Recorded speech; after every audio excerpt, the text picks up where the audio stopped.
On the OTR Pop Quiz with Kirsten Hughes. Question 3, the chairwoman of the Massachusetts Republican Party. Here we go. He is a local Paul with roots in Lowell and Windham, New Hampshire, who now oversees the Trump vice presidential search, and he is... Scott Brown. Corey Lewandowski. Oh, Corey Lewandowski. Oh, my God. Oh, my God. Because Scott was in Lowell for a while. Okay. Question 4. I thought you said on top of the VP No, list. he's Okay. on top. Scott, I don't know we'll if he's get into on that top. in a He's minute. somewhere there. We'll get it. Well, we'll get into that question. in a minute. Maybe Maybe we should think about that one. I know. Who headed up the vice president search for Governor Mitt Romney? Oh, Beth Myers. Well, ding, ding, ding, ding, ding. Ma, she got one. One of my favorite people.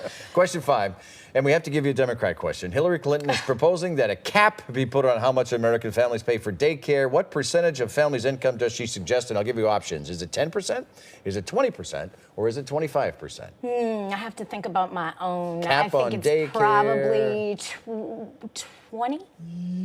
Could be 10. Could be 10. And it is okay. 10. All right. I feel like I spend 50% of my income on child care. Isn't that the truth? Next to Yes. mortgage, it was the second most expensive thing we did. So you brought up Scott Brown. Let's talk about Scott Brown. Okay, let's. He and our Massachusetts state's U.S. Senator, Yeah. Elizabeth Warren, have been exchanging tweets about Trump for a while now. Donald Trump has been exchanging with Elizabeth Warren. And he has borrowed attacks from Brown having to do with her Indian heritage. Do you think this is a good strategy? Well, look, I don't think it's a secret that at some level, Elizabeth Warren would not be able to hold up to media scrutiny if she were to be a vice presidential pick. There's obviously a lot of buzz about that. And here in Massachusetts, that was an issue, although it was not as much of an issue, I think, as if she were supposed to withstand a VP vetting. So bringing up this entire issue is valid at this particular point in time? I think, listen, I think in the heyday of, presidential politics, everybody throws everything against the wall and see what sticks. I want to get down into the weeds a little bit with Scott Brown. He personally picked you to be chair of the party. So do you have a solid relationship with him? Yeah, we have a great relationship. I have a lot of respect for Senator Brown. He was very generous and really a mentor to me earlier on in my career, and I respect him greatly. You mentioned too you mentioned at the beginning of all this that you're talking about there was a bang, excuse me.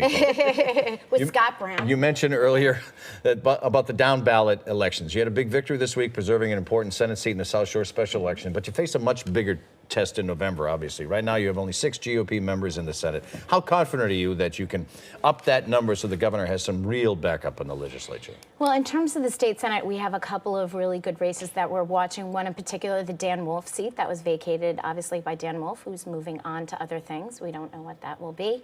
But we we see a primary down there for that particular seat.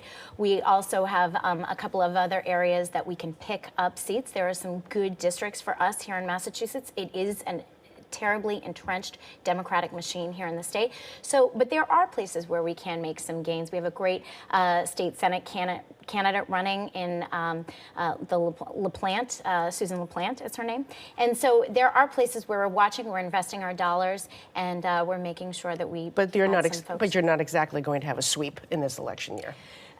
Presidential years are very difficult, and so, like I said, we have changed focus in terms of making sure that we protect the gains that we've made. In 2010, when I was first employed at the party, not the chairman, we more than doubled our numbers in the House there. And so we want to make sure that we, again, protect those incumbents and keep the gains that we have, but also try to pick up some seats in those districts where we know we can. Kirsten Hughes, thank you so much for joining us. Thank you, Kirsten Hughes has been our guest this morning.